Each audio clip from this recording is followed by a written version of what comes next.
Assalamualaikum warahmatullahi wabarakatuh. Yang terhormat Bapak Rizky Safril SHI MSI selaku dosen pengampu pada mata kuliah Pendidikan Agama. Baiklah, di sini kami dari kelompok 8 akan mempresentasikan hasil makalah kami yang berjudul Ekonomi Islam yang akan disampaikan oleh saya sendiri Yepil Oktaria dengan NIM 21016125 dan rekan saya Abelia Okma Safira dengan NIM 21011215 dan Nurul Hidayah dengan NIM 21086256.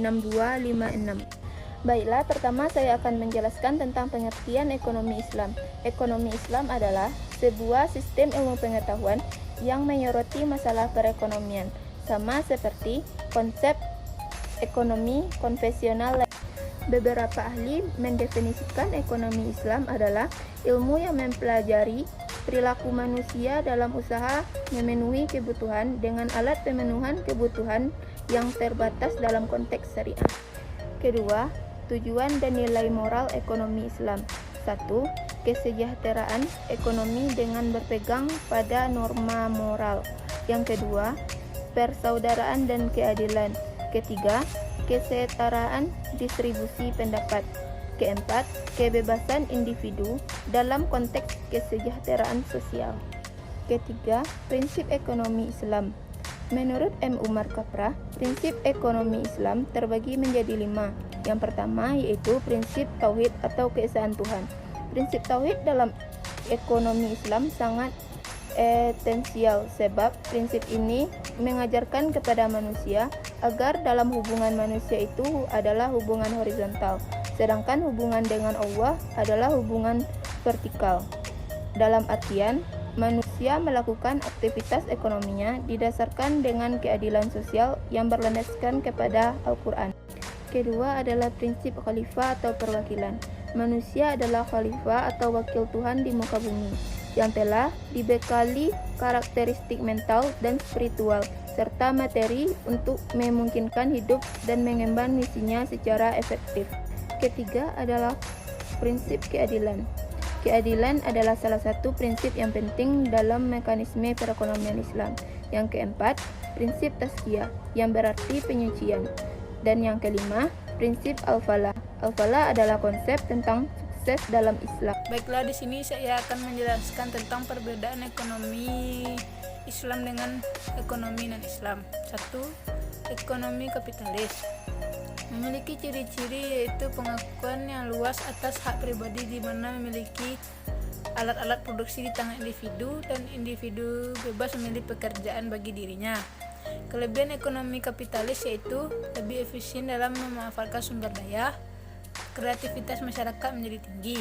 Sedangkan kelemahan ekonomi kapitalis yaitu tidak ada persaingan yang sempurna dan sistem harga gagal mengalokasikan sumber-sumber efisien. 2. Ekonomi sosialis memiliki ciri-ciri itu lebih mengutamakan kebersamaan, peran pemerintah sangat kuat, dan masyarakat dianggap sebagai satu-satunya kenyataan sosial, sedang individu fiksi belaka. Kelebihan ekonomi sosialis itu setiap warga negara disediakan kebutuhan pokoknya termasuk makanan dan minuman, pakaian, rumah, kemudahan fasilitas kesehatan, serta tempat dan lain-lain. Selain itu, setiap individu mendapatkan pekerjaan dan orang yang lemah serta orang yang cacat fisik dan mental berada dalam pengawasan negara. Kelemahan dari ekonomi sosialis yaitu tawar-menawar sangat sukar dilakukan oleh individu yang terpaksa mengorbankan kebebasan pribadinya dan jual beli sangat terbatas. 3. Ekonomi Islam. Ciri-ciri dari ekonomi Islam yaitu harta adalah kepunyaan Allah dan manusia merupakan khalifah atas harta.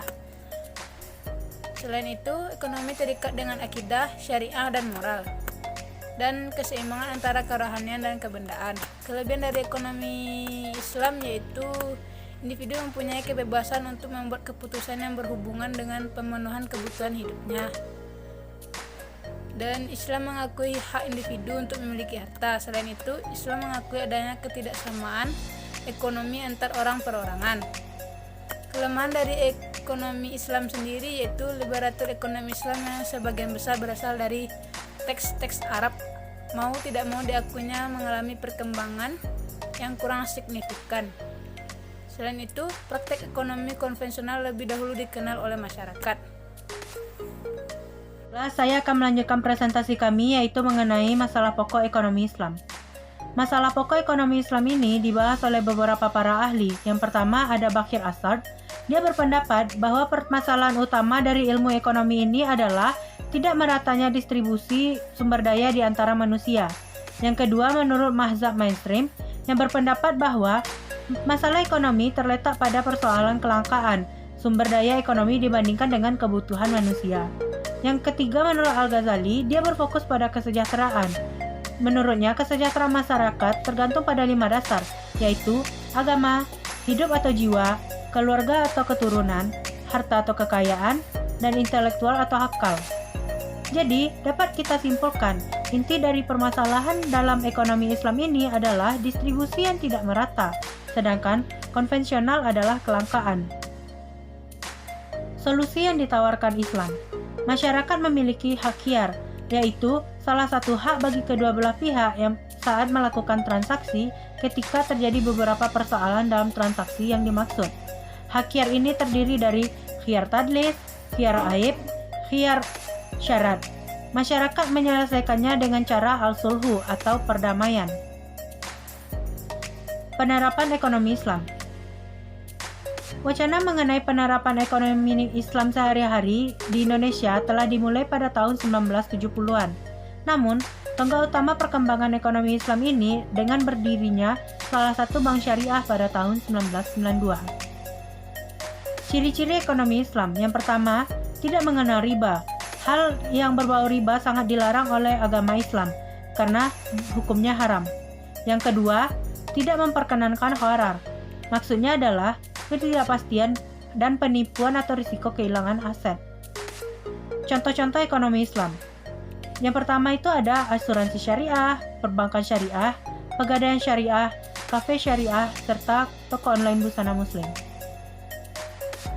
Jadi, kesimpulan dari hasil diskusi kami adalah ekonomi Islam merupakan ilmu yang mempelajari perilaku ekonomi manusia, perilakunya yang diatur di dalam agama Islam. Adapun prinsip-prinsip dasar dari ekonomi Islam itu yaitu tauhid, akhlak, dan keseimbangan. Selain itu, terdapat banyak perbedaan antara sistem ekonomi Islam dan non-Islam. Setiap sistem ekonomi mempunyai kelebihan dan kelemahannya masing-masing. Terdapat banyak masalah ekonomi yang terjadi karena perbedaan pendapat di antara kaum muslim. Selain itu, sistem ekonomi Islam juga berlandaskan pada Al-Quran dan hadis. Sekian hasil presentasi kami, salah dan janggal mohon dimaafkan. Kritik dan saran dari dosen dan rekan-rekan sekalian pun dapat berarti bagi kami untuk memperbaiki presentasi kami ke depannya. Akhir kata, kami mengucapkan wabillahi taufiq wal hidayah. Wassalamualaikum warahmatullahi wabarakatuh.